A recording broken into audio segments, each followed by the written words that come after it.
Right out of the gate, notice the judge's tone. This isn't casual conversation. This is authority being asserted. In courtroom dynamics, tone matters, and the judge is already signaling that patience is running thin. Question for you. When a judge starts like this, is there any realistic way for the defendant to recover? Hello. Oh, so here's the thing. When someone says hello, there's usually a response back. So let me just tell you what's going on. You're being rude and disrespectful to your probation officer. You act like you're not on probation. When I say there's to be no contact, there's to be no contact. And now you're using profanity towards the probation officer like you're not on probation and that this is somehow his fault. It is not. It's all your fault. You're here because you're on deferred adjudication for injuring someone who's an elderly person. That's why you're here. You're not on probation because he placed you on probation. You're not on probation because he committed a crime and you're taking the time for him. You're here because of your actions and you're acting as though none of this is your fault. This is all your fault, 100%. I'm not acting like none of it's my fault, and I take accountability for what I've done. No, you have not taken accountability. Did you take accountability for using profanity towards him? No, I didn't. This is a crucial legal reality check. Probation officers have enormous discretion, sometimes more than people realize. Miss a report by 5 minutes? That can technically count as a violation. The judge isn't exaggerating here. She's explaining the power structure of probation. And I don't know why people think that when you're in a situation where you should be using logic to find what are using your cognitive skills to decide how I'm going to proceed with this, instead, you go after your probation officer, and the probation officer, let's be honest, every defense attorney will tell you a probation officer holds your life in their hands because you know what? Let's say you're supposed to report to probation at 9 a.m. and you end up reporting at 9:05. Guess what? You have not reported at 9 a.m. A probation officer could say, hey, that's a no report. But sometimes they may take sympathy on you and say, I realize what's going on. They're here.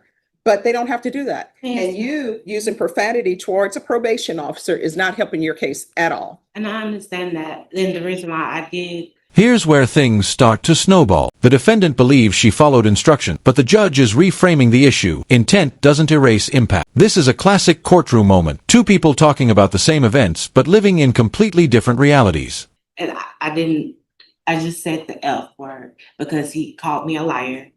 And when I didn't lie to him about any situation that was going on, I sent them all the information from my legal aid lawyer. I sent them everything. He even gave me his personal number for me to contact him. When I had to go to the emergency room and had to get a blood transfusion, he even offered to take me there.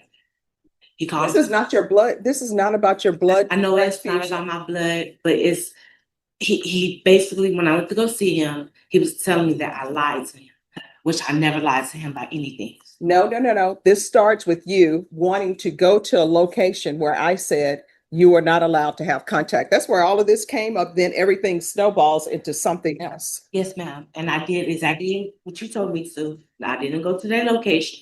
I filed my police reports. I did everything that I could do without going to that location. All right, so then that was it. I don't know. What do you expect him to do? Like, I like for people to just put their cards on their table. Sometimes people are like, judge, but I like everybody to have an understanding. So you go to him because you want to go to a location and retrieve items when I told you couldn't go to that location.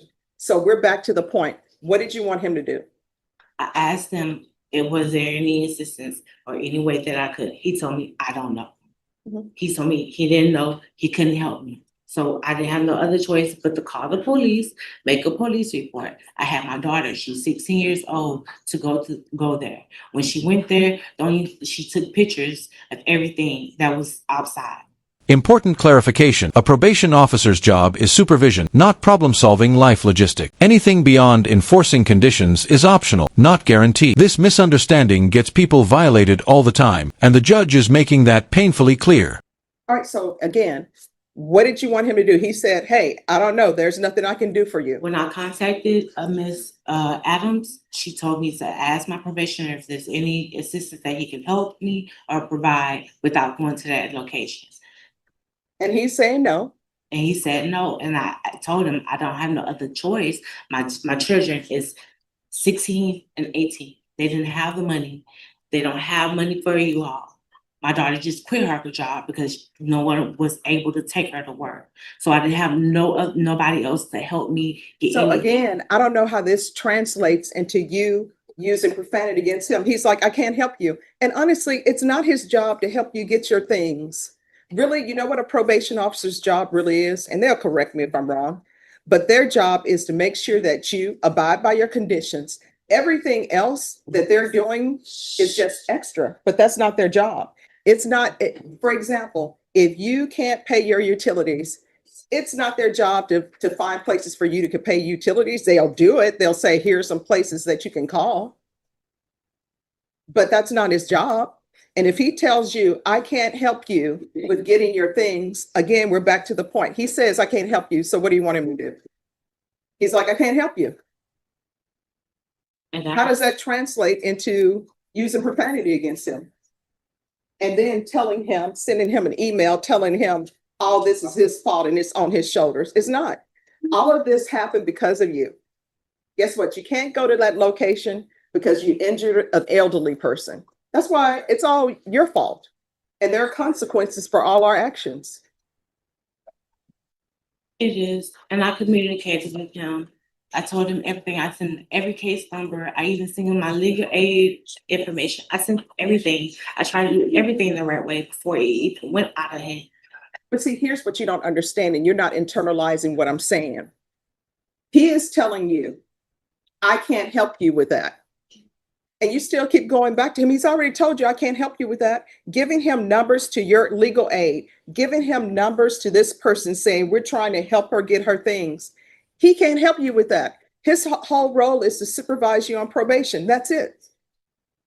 He can't say, you know what I'm going to do? I tell you what, let me go over there and get your things for you. He can't do that. That's not his job. Now, if he offers to do that, great, but he doesn't have to. He has told you more than once, I cannot help you with that. This is no longer about a single incident. When the judge brings up anger management, that's a warning sign. Courts don't just punish actions, they assess patterns. And once a pattern is established, consequences escalate fast. I still don't understand how that goes and translates into you using profanity against him. His job is hard as it is.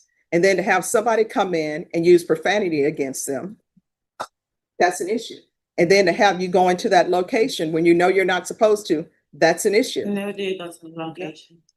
I didn't. I had to call the police from a different location. All right, so you called the police and then what happened? I made the police report. I went down to the property. I also went down to 315, the headquarters, to fill out all the information because the day I was arrested, everything was stolen. My car, my credit cards, everything. So I'm trying to do everything that I have to do the best way that I can, the right way. All right, the right way is not using profanity against your probation officer. That's not the right way. The right way is not being disrespectful. And you know what? This whole thing with the injury to the elderly, where I ordered anger management, you do have an anger problem. Because when people tell you no, you can't accept that, you take it to 100. He said, I can't help you with that. And then you use profanity against him. You're calling him all sorts of names. Nobody likes to be called out there, give a name. I didn't call him out his name. I just said it was fine. I didn't have no other choice. So I would have to figure it out. No. We're not here because you said it was just fine. Where is the officer? If you could come forward, please. All right. So you're Officer Wolf? Yes, ma'am. All right. So let me ask you a question. Are you able to go to her former location and get her items for her? No. No, ma'am. That's your answer, no. Are you able to file a police report for her so she can get her items? No, ma'am. So he can't do that. So what do you want from him? I had to do it on my own. So if there's something he can help me with, and then that's Well, see, that's the thing. Now, when you're before me and you're looking at potentially going to prison, now you're like, oh, well, he can't help me with that. He's told you that. Be an adult, solve your own problems. This is supposed to be problem solving. That's why you're on probation, for anger management issues, because you can't problem solve. I don't know. Maybe you never were taught to problem solve. But if he's telling you, no, he can't do that, that's not in his job description, then there's no need to use profanity against him. He's told you, I can't do it. Judge, if I could Yes. speak for a minute. Throughout my time working with Ms. Holmes, it's been pretty apparent that she has a pattern of not taking responsibility or accountability for her behavior. This last incident just kind of made it painfully obvious how there's a deeper issue. Mhm. There's a heart issue. Until she can get her heart right, this pattern of behavior is going to continue for her throughout her life. Mhm. And she's going to continue to be a danger to herself, to the community, to her victims, everybody. She needs to get her heart right and realize that choices and actions have consequences, good and bad, intended and unintended, anticipated, unanticipated. And until she gets her heart right and realizes that this is just going to continue. All right. Thank you so much. And thank you for coming down. Yes, ma'am. So you're going to have to start using your cognitive skills and your problem solving. That's it. When somebody tells you they can't do something, then they can't do it. If somebody tells you, no, I can't take you to the grocery store today, figure it out. He is not really responsible for anything outside of his job description. If he does something outside of his job description, that's just probation officers being nice. And I understand that, but why would you offer to try to help me when I'm asking for some type of help, and then you tell me you can't help me? Yeah, he said no. Let me just tell you, here's a perfect example. And I've been in situations where people have told me no. And my thing is, I want you to not send me place to place. If the answer is no, just tell me no and I'll figure it out. He told you no. If I ask him right now, like for example, I had to rush here this morning because I don't like being late. And I was filling in for somebody else on another matter. And guess what? My tank is at a 4th. I don't like it being at a 4th. Now, would somebody go, excuse me, could you go and put gas in my car for me? They're going to say no. Now, what do I do with that? Do I use profanity against him? How dare you not go put gas in my car? He's just told me no. So guess what? As an adult, I got to figure it out. That's it. You got to figure it out. And your figuring it out is, let me get angry with somebody and use profanity against them. And maybe they'll then become so afraid of something and say, okay, we'll do that for you. Not his job.